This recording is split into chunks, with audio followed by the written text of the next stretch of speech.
Clip number 307۔ اس clip میں آپ سورہ انعام کی آیت نمبر 103 سے 105 تک کی تلاوت، ترجمہ اور تفسیر قرآن صراط الجنان سماعت فرمائیں گے۔ بسم اللہ الرحمن الرحیم۔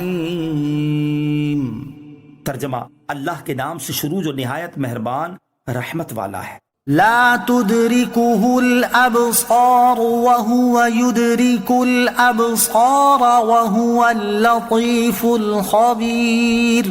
ترجمہ، آنکھیں اس کا احاطہ نہیں کر سکتی اور وہ تمام آنکھوں کا احاطہ کیے ہوئے ہے، اور وہی ہر باریک چیز کو جاننے والا بڑا خبردار ہے۔ لا تدركه الابصار، آنکھیں اس کا احاطہ نہیں کر سکتی۔ اس آیت کا مفہوم سمجھنا نہایت ضروری ہے، کیونکہ عقائد کے متعلق بہت سے مسائل کا دار و مدار اسی پر ہے۔ آخرت میں اللہ تعالیٰ کے دیدار سے متعلق اہل سنت کا عقیدہ، یاد رکھیں کہ اہل سنت کا عقیدہ یہ ہے کہ مومنوں کو آخرت میں اللہ تعالیٰ کا دیدار ہوگا۔ اہل سنت کا یہ عقیدہ قرآن و حدیث، اجماع صحابہ اور اکابر بزرگان دین کے کثیر دلائل سے ثابت ہے۔ دیدار الہی کے قرآن پاک سے 3 دلائل۔ ارشاد باری تعالیٰ ہے، وجوہ یومئذ ناظرہ الی ربها ناظرہ۔ ترجمہ، کچھ چہرے اس دن تر و تازہ ہوں گے، اپنے رب کو دیکھتے ہوں گے۔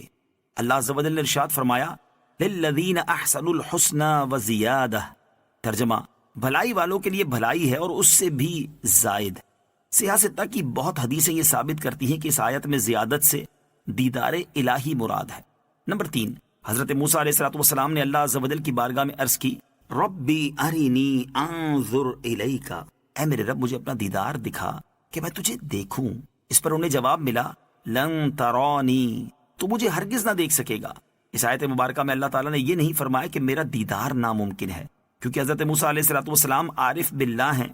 اگر دیدار الہی ممکن نہ ہوتا تو آپ ہرگز سوال نہ فرماتے۔ اس سے ثابت ہوا کہ دیدار الہی ممکن ہے۔ دیدار الہی کے احادیث سے 3 دلائل۔ احادیث بھی اس بارے میں بکثرت ہیں، ان میں سے 3 احادیث سماعت کیجیے۔ نمبر 1، مسلم شریف کی حدیث میں ہے کہ جنتیوں کے جنت میں داخل ہونے کے بعد اللہ تعالیٰ فرمائے گا، کیا تم چاہتے ہو کہ تم پر اور زیادہ عنایت کروں؟ وہ عرض کریں گے، یا رب عز و جل، کیا تو نے ہمارے چہرے سفید نہیں کیے؟ کیا تو نے ہمیں جنت میں داخل نہیں فرمایا؟ کیا تو نے ہمیں دوزخ سے نجات نہیں دی؟ رسول اللہ صلی اللہ تعالیٰ علیہ وسلم نے فرمایا، پھر پردہ اٹھا دیا جائے گا تو دیدار الہی انہیں ہر نعمت سے زیادہ پیارا ہوگا۔ نمبر 2، حضرت جریر بن عبداللہ رضی اللہ تعالیٰ عنہ فرماتے ہیں، ہم سرور کائنات صلی اللہ تعالیٰ علیہ وسلم کی بارگاہ میں حاضر تھے کہ رات کے وقت آپ صلی اللہ تعالیٰ علیہ وسلم نے چاند کی طرف دیکھ کر فرمایا، ان قریب تم اپنے رب عز و جل کو دیکھو گے جیسے اس چاند کو دیکھتے ہو، اور اسے دیکھنے میں کوئی دقت محسوس نہ کرو گے۔ نمبر 3، حضرت ابو ہریرہ رضی اللہ تعالیٰ عنہ سے روایت ہے، مسلم شریف کی حدیث ہے، صحابہ کرام رضی اللہ تعالیٰ عنہم نے عرض کی، یا رسول اللہ صلی اللہ تعالیٰ علیہ وسلم، کیا ہم قیامت کے دن اپنے رب عز و جل کو دیکھیں گے؟ ارشاد فرمایا، کیا دوپہر کے وقت جب بادل نہ ہو تو سورج کو دیکھنے میں تمہیں کوئی تکلیف ہوتی ہے؟ عرض کی، نہیں۔ ارشاد فرمایا، 14ویں رات کو جب بادل نہ ہو تو کیا تمہیں چاند دیکھنے سے کوئی تکلیف ہوتی ہے؟ صحابہ کرام نے عرض کی، نہیں۔ ارشاد فرمایا، اس ذات کی قسم جس کے قبضہ قدرت میں میری جان ہے، تمہیں اپنے رب عز و جل کو دیکھنے میں صرف اتنی تکلیف ہوگی جتنی تکلیف تم کو سورج یا چاند دیکھنے سے ہوتی ہے۔ ان دلائل سے ثابت ہو گیا کہ آخرت میں مومنین کے لیے دیدار الہی شرع میں ثابت ہے، اور اس کا انکار گمراہی۔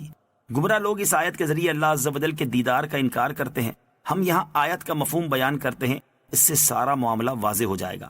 آیت کے مفہوم کو کافی آسان کیا ہے، لیکن پھر بھی اسے مکمل طور پر علماء ہی سمجھ سکتے ہیں، لہٰذا عوام کی خدمت میں یہی عرض ہے کہ اوپر تک جو بیان ہوا وہی ان کے لیے کافی ہے، اور نیچے اب جو بحث آ رہی ہے اس پر زیادہ دماغ نہ لڑائیں، اور اگر ضروری ہی سمجھنا ہے تو کسی صحیح العقیدہ ماہر سنی عالم سے سمجھے۔ قد جاءكم بصائر من ربكم فمن أبصر فلنفسه ومن عمي فعليها وما أنا عليكم بحفيظ۔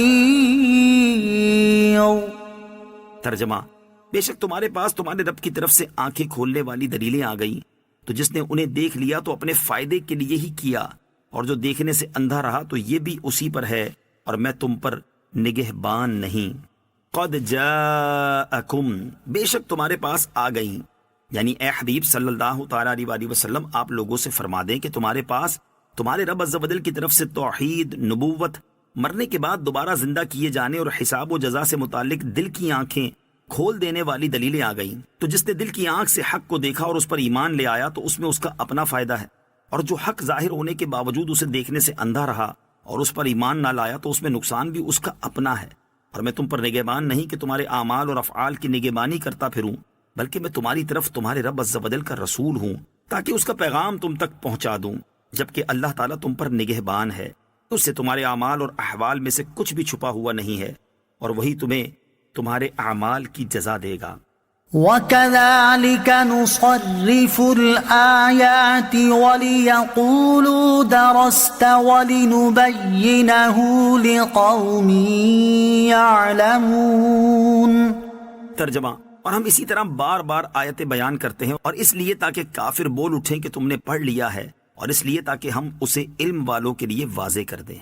وَكَذَلِكَ نُصَرِّفُ الْآيَاتِ، اور ہم اس طرح بار بار آیتیں بیان کرتے ہیں. آیت کا مفہوم یہ ہے کہ ہم بار بار اپنی آیتیں بیان کرتے ہیں تاکہ لوگ عبرت حاصل کریں، نیز ان پر اللہ عز و جل کی حجت قائم ہو جائے. لیکن کافروں کی حالت یہ ہے کہ اس سے عبرت حاصل نہیں کرتے، بلکہ ان آیات کے نازل ہونے کا نتیجہ کافروں کے حق میں یہ نکلتا ہے کہ وہ بول اٹھتے کہ اے محمد صلی اللہ تعالیٰ علیہ وسلم، تم نے گزشتہ کتابوں کو پڑھ لیا ہے اور وہی پڑھ کر ہمیں بتا رہے ہو. صلو علی الحبیب صلی اللہ تعالی علی محمد صلی اللہ تعالی وسلم. مجھے اپنی اور ساری دنیا کی لوگوں کی اصلاح کی کوشش کرنی ہے انشاءاللہ عز و جل.